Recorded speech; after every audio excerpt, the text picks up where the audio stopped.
Hey guys, स्वागत है आप सभी का आपके अपने YouTube channel UPSC lover Raman पर। दोस्तों, आज के इस वीडियो में मैं आप लोगों के लिए लेकर आया हूँ सम इम्पॉर्टेंट एलिमेंट्स और उनके सिंबल, जो कि किसी भी कॉम्पिटिटिव एग्ज़ाम में 1 या 2 मार्क्स के पूछ लिए ही जाते हैं। जैसे आपको एलिमेंट का नेम दे दिया जाएगा और सिंबल पूछ लिया जाएगा, या फिर सिंबल दे दिया जाए, एलिमेंट का नाम पूछ लिया जाए। तो इस तरह के क्वेश्चंस आते हैं हमारे कॉम्पिटिटिव एग्ज़ाम में।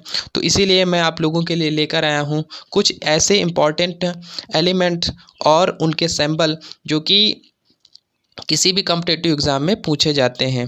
तो आइए दोस्तों, हम लोग नेम ऑफ एलिमेंट और उनके सिंबल सीख लेते हैं। तो दोस्तों, एक तरफ हमारे एलिमेंट हैं और दूसरे तरफ उसके सिंबल हैं।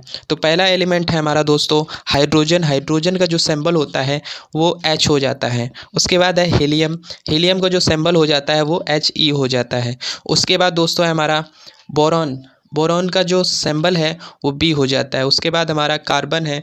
कार्बन का सिंबल C हो जाता है। फिर उसके बाद नाइट्रोजन। नाइट्रोजन का सिंबल C होता है, नहीं, नाइट्रोजन का सिंबल N होता है। फिर उसके बाद ऑक्सीजन। ऑक्सीजन का O हो जाता है। सोडियम का Na हो जाता है।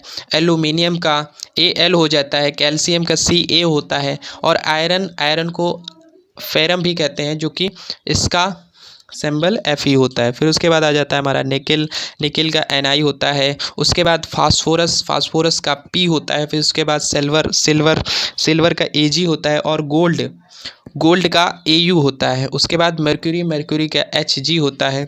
और फिर उसके बाद लेड। लेड का Pb होता है। फिर उसके बाद रेडियम। रेडियम का Ra होता है। और उसके बाद क्लोरीन।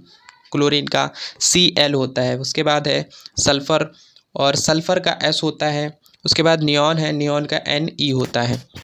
तो दोस्तों, ये छोटी सी इन्फॉर्मेटिव वीडियो आपको कैसी लगी? अगर अच्छी लगी तो लाइक शेयर कमेंट ज़रूर कीजिएगा। अगर वीडियो में नए हैं तो चैनल को सब्सक्राइब ज़रूर कर लीजिएगा। Okay, thanks.